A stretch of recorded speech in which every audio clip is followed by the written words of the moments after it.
Hello students, today I'm going to teach you how to make pie. Specifically, I'm going to make a blueberry pie, an apple pie, and a strawberry rhubarb pie. I make all of them the exact same way, and while I make one pie, I usually try to make 2 or 3 of them because it's kind of messy.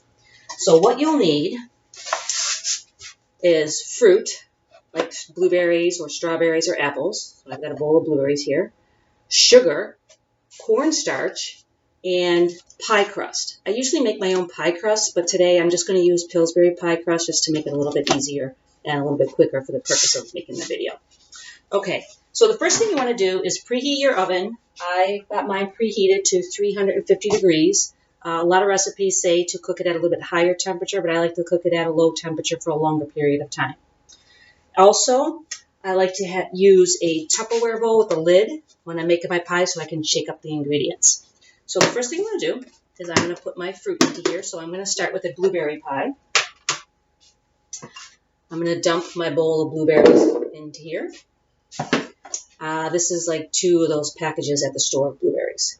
I'm going to add a cup of sugar. And I'm going to add a 1/4 cup of cornstarch. Cornstarch is what makes it thicken up. If you don't put a thickening agent in there, your pie will be all watery and runny. Then I just take this, put the lid on it, and shake it up. All the sugar and cornstarch is covering. So then I'm going to take my Pillsbury pie crust, and you just open it up, take it out of the package, and it just rolls out like this, and you stick it in your pie plate. Nice and easy. Like I said, I normally make my own pie crust. It's really just flour and butter mixed together and a little bit of secret ingredients I put in. But it's just easier to buy Pillsbury and it tastes delicious. So I've got my pie crust in there. Actually, I'm going to use a smaller pie crust for my blueberry bowl. So then I'm going to take my blueberries and I'm just going to dump them into my pie crust. Uh-oh, one got loose. And I'm going to take some of the extra sugar and sprinkle it on top. Okay. I'm going to add a tablespoon of butter to the top of that. I think that helps it thicken up too. And then I'm going to take another pie crust. That one right here. And I'm going to roll it on top of my pie. And then what you do is you just roll up the edges of the pie crust. Now this is, I did switch to a smaller pie tin for the blueberries. So I'm going to go ahead and, with my kitchen scissors, just trim off the edges because it is a little bit big. But if you use a regular size pie plate, you won't need to do this. There we go. Now I'm going to roll up the edges. And I just pinch them as I roll.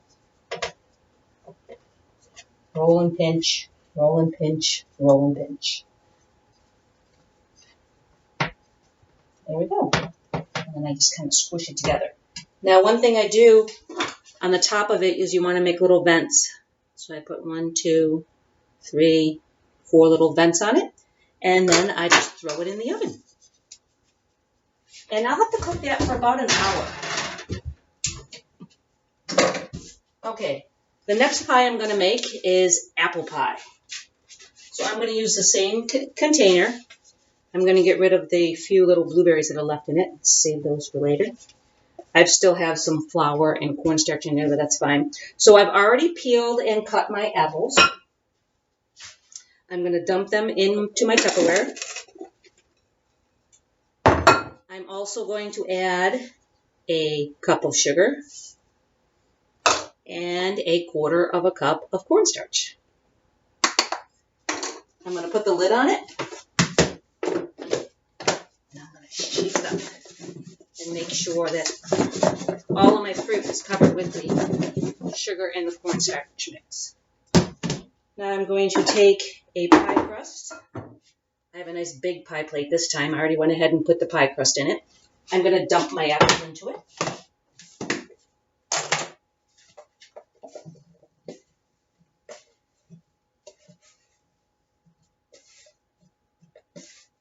I've got a little bit of that mixture. I'll sprinkle it on top.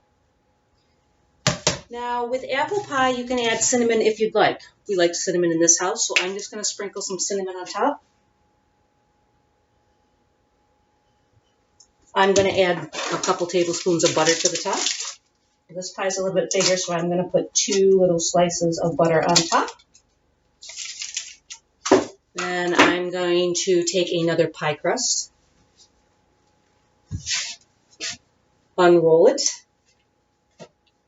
put it on top. Now this one fits perfect. And then I'm just going to roll the edges and pinch.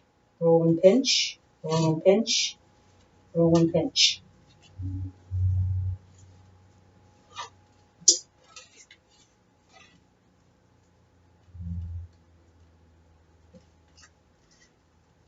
And squish it in there. And then also we have to vent the top of this one. So 1, 2, 3, put a few more extras in that one. There we go. And I'm going to put this one on. Apple pie takes a little bit longer, like I said, because I'm cooking it at 350 degrees. I'm probably going to cook this for like an hour and 15 minutes. I'll keep an eye on it. Okay, and my last pie I'm going to make is a strawberry rhubarb pie. So I've already cleaned my strawberries, so I take off the green stem and then I cut them in half. I'm going to dump that into my bowl, Tupperware. And then I'm also going to add rhubarb. Rhubarb grows on a stalk like this. You'll see it in the store like this. If you see it growing in the ground, it's got these great big leaves on it. So I've just chopped those up into little slices, and I'm going to throw that in with my strawberries. I'm going to add a little bit more sugar to this one because rhubarb is very sour and very bitter. So I have about 1.5 cups of sugar for this one. And 1/4 cup of cornstarch again.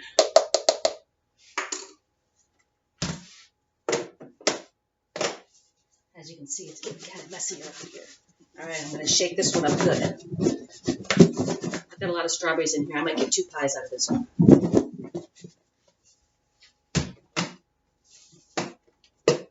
Oh, that looks beautiful. All right, I'm going to take my pie crust. I went ahead and lined it with the pie plate with the pie crust. I'm going to dump my fruit in here.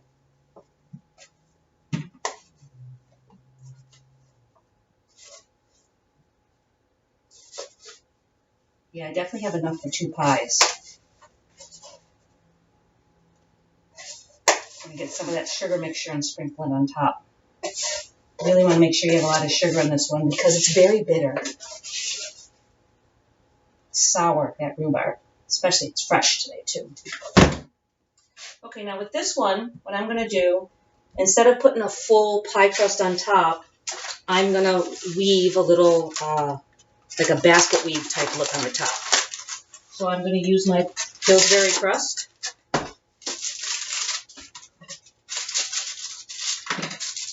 Take it out of the package. I'm going to roll it out. Just going to put it on the stove here.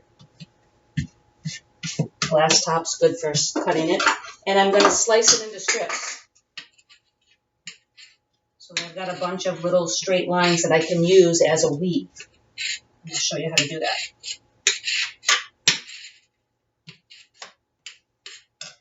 So I go ahead and I place one across the middle, crisscross it this way. And then the next one that I place, I'm going to lift this up and put this down. And do the same on the other side. Lift it up, put one down. Now I've got to put another one this way. I'm going to lift these 2 up and put one down. And then on the other side, I'm going to lift those up and put another piece of crust down. And then flip it over.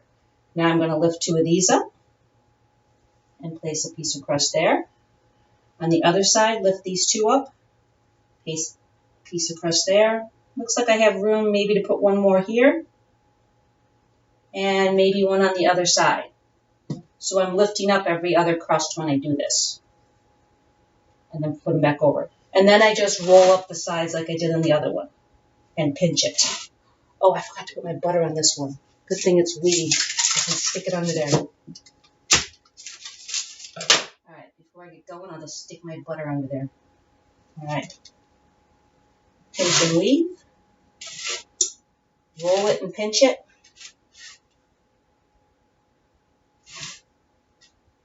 I have a little bit of crust left over.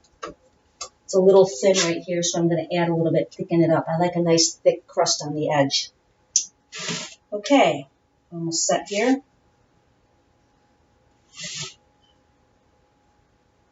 And there we go. And I always like to just push the edges in a little bit. And there you have it. It's weaved on the top. So I'm going to bake this one for about an hour also. So, there it goes. Before I turned on my oven, I did put aluminum foil across the bottom of the oven because when you're cooking pies, they tend to bubble and bubble over the pie pan, and then they burn on the bottom. So it's just easier to clean up. All right, so we're going to let that bake for about an hour, and then we'll come back and take a look at it.